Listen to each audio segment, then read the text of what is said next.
لیکن محرم کی آمد ہے تو چند ایک ضروری باتیں آپ سب کے سامنے لانا چاہتا ہوں.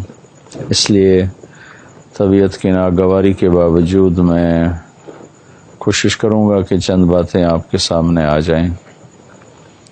اللہ تعالیٰ نے ہمارا سال، ویسے تو چاند بھی اللہ کا، سورج بھی اللہ کا، تو یہ نہیں کہا جا سکتا کہ سورج کا کیلنڈر کافروں کا ہے اور چاند کا کیلنڈر مسلمانوں کا ہے.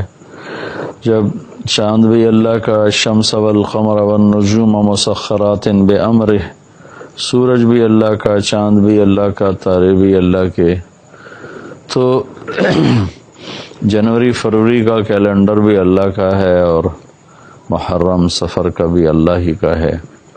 لیکن اللہ نے ہمارے لیے، ہمارے نبی پاک صلی اللہ علیہ وسلم کے لیے یہ چاند کا کیلنڈر پسند فرمایا. اس کی وجہ مجھے پہلی دفعہ ناروے جب میں نارتھ پول پر گیا، نارتھ کیپ، پول تو بہت آگے ہے، نارتھ کیپ پر گیا جہاں وہاں پہلا آخری شہر آلٹا آتا ہے جس کی 10-12 ہزار کی آبادی ہے، اور پھر اس کے بعد بالکل آخر میں نارتھ کے جہاں زمین ختم ہو رہی وہاں ایک گاؤں آتا ہے، وہ مشکل سا نام ہے، مجھے یاد نہیں رہتا، اس کی کوئی 1.5-2 ہزار کی آبادی ہے. باقی آبادی وہاں پھیلی، اوپر ناروے بھی لگ جاتا ہے، سویڈن بھی لگتا ہے، فن لینڈ بھی لگتا ہے.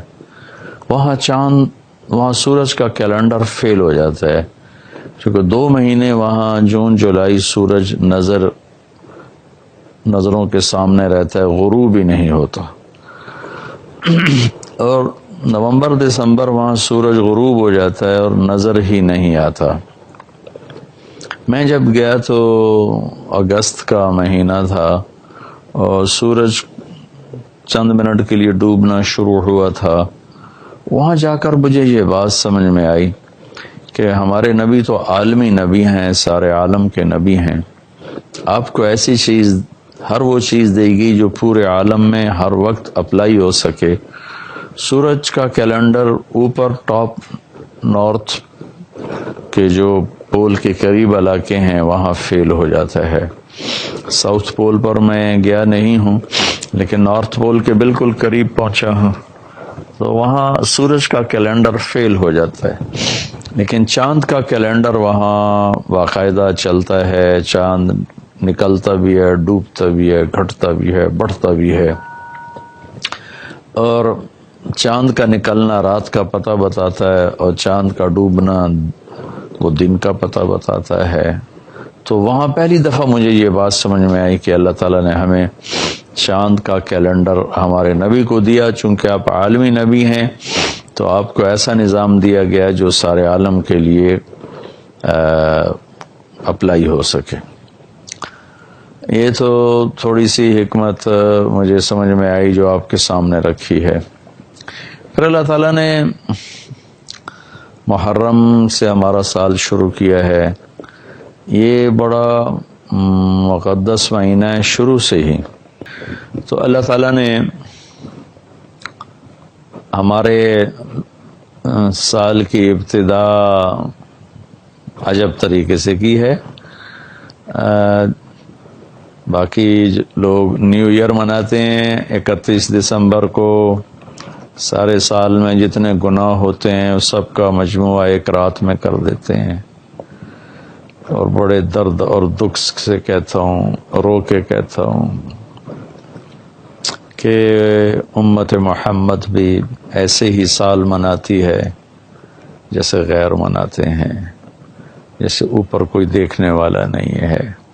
کاہے کی خوشی، کس بات کی خوشی، زندگی تو ایک سال گھٹ گئی، گردش دوران ایک سال چرا لیا، 12 مہینے چرا لیے، 30 دن چرا لیے، 52 ہفتے چرا لیے، ہر دن کے 24 گھنٹے، ہر گھنٹے کے 60 منٹ، ہر منٹ کے 60 سیکنڈ ہمارے ہاتھوں سے نکل گئے. ہم 1 سال اور قبر کے قریب چلے گئے.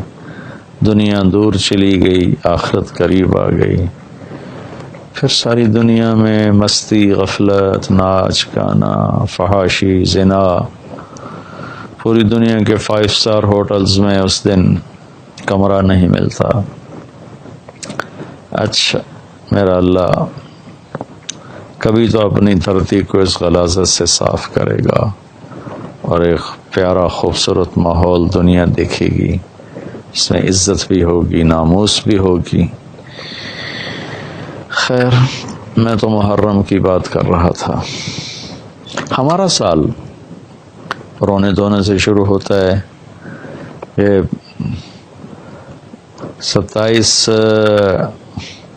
سفر عمر رضی اللہ تعالیٰ عنہ کو ابو لولو فارسی نے زخمی کیا اور 3 دن کے بعد آپ کا انتقال ہوا، اور 1 محرم کو آپ کی تدفین ہوئی، 29 محرم کو آپ کی تدفین ہوئی۔ تو ہمارے سال کی ابتدا ایک ایسی بڑی شخصیت کی شہادت کی یاد دلاتی ہے۔ 1,24,000 صحابہ مرید ہیں، طلبکار، اور عمر رضی اللہ عنہ کو طلب کیا گیا، وہ مراد ہیں، ایک ہی شخص ہیں جو مراد ہیں۔ اللہم اعز الاسلام بعہد العمرین وبعمر بن الخطاب خاصتاً۔